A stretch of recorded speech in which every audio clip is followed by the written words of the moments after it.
Depuis que l'humanité a levé les yeux vers le ciel, une question l'accompagne, comme une ombre fidèle. Qu'est-ce que je fais ici ? Et ce qui est fascinant, c'est que toutes les civilisations ont tenté d'y répondre en observant les mêmes choses, mais en leur donnant des formes différentes. On sait que les Babyloniens suivaient l'apparition de l'étoile Sirius pour comprendre les saisons, que les Mayas observaient l'ombre du soleil glisser sur leurs pyramides pour prévoir les récoltes, que les navigateurs polynésiens traversaient l'immensité du Pacifique avec pour seule boussole la carte du ciel. À chaque fois, on entraînait les esprits à lire la voûte céleste, mais l'être humain s'est aussi préoccupé des formes, du cercle pour signifier l'infini, à la spirale pour la croissance, en passant par le triangle pour l'équilibre. Chacune de ces significations remonte à un savoir ancien. Et puis, il s'est préoccupé du temps. Il l'a découpé comme on découpe une histoire en chapitres, les équinoxes, les solstices, les fêtes et les rituels que l'on célèbre à un certain moment. Et enfin, il y a eu les chiffres, qu'on pourrait penser comme neutres, purement utilitaires.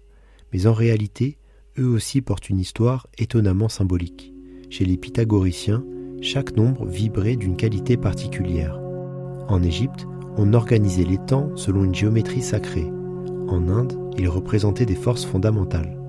Dans la Kabbale, ils sont des portes vers la compréhension de la création. Autrement dit, depuis toujours, les êtres humains lisent le monde à travers des rythmes, comme s'ils avaient besoin de mouvement pour trouver leur place dans la création. On pense notre vie comme un cycle, on définit l'hiver comme une période d'isolement, le printemps comme une renaissance, l'été comme un alignement, l'automne comme une récolte.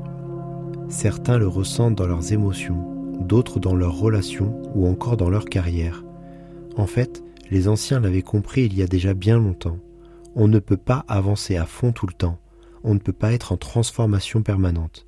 La vie nous bloque parfois, nous impose des changements, des temps de pause ou au contraire des temps d'action continue. Il existe des moments pour agir et des moments pour simplement laisser les choses se déposer. Et c'est là que la numérologie, qu'on y croit ou non, peut servir de métaphore utile. L'année 2025, par exemple, elle porte l'énergie du chiffre 9, car quand on additionne tous ces chiffres ensemble, c'est le résultat que l'on trouve. Et le 9, en numérologie, il correspond à la fin d'un cycle. C'est un peu la conclusion, la récolte, le moment où l'on doit trier ce qu'on a eu jusqu'à présent, un moment où l'on coupe ce qui nous retient encore au passé, où l'on laisse partir. Pour comprendre le 9, il suffit de regarder les autres chiffres comme les étapes d'un chemin.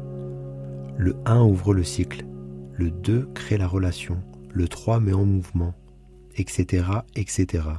Et comme nous l'avons vu, le 9, c'est celui qui libère. C'est la porte qui se referme avant de repartir sur un nouveau cycle, celui du 1. En cette fin d'année 2025, nous sommes invités à fermer nos propres portes.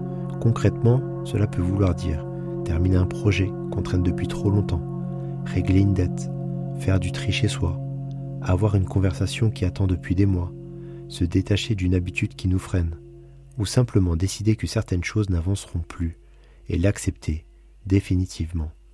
Le 9 ne demande pas la perfection. Il ne demande pas de tout arrêter pour recommencer à zéro. Il demande de la clarté dans nos vies. Si tu te dis que tu as pris du retard, que tu n'as pas fait ce que tu voulais, ce n'est pas grave. N'oublie pas que la vie ne demande pas des résultats impeccables, mais une direction assumée. Je vais te donner 3 choses concrètes que tu peux faire avant de démarrer l'année 2026, qui sera, tu l'as deviné, une année 1. La première chose, c'est de choisir 3 actions. Pas 20, pas 12, juste 3. Ça peut être 3 actes, 3 dossiers, 3 gestes qui, s'ils étaient réglés, feraient de la place dans ton esprit. Nomme-les ou écris-les et engage-toi à faire un pas par jour vers leur résolution. La deuxième chose, c'est de voir ce dernier mois de l'année 2025 comme une traversée et non comme une course.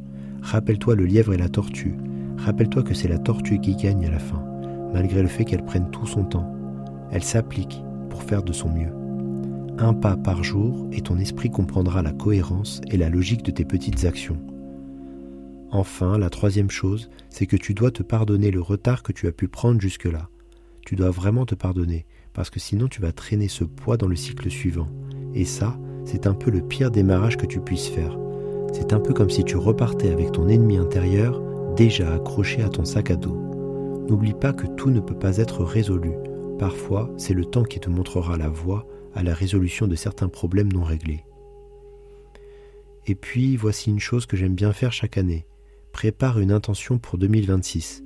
Pas nécessairement un objectif hyper précis, mais plutôt une direction, une tonalité intérieure, quelque chose qui pourrait ressembler à « En 2026, j'apprends enfin le piano ».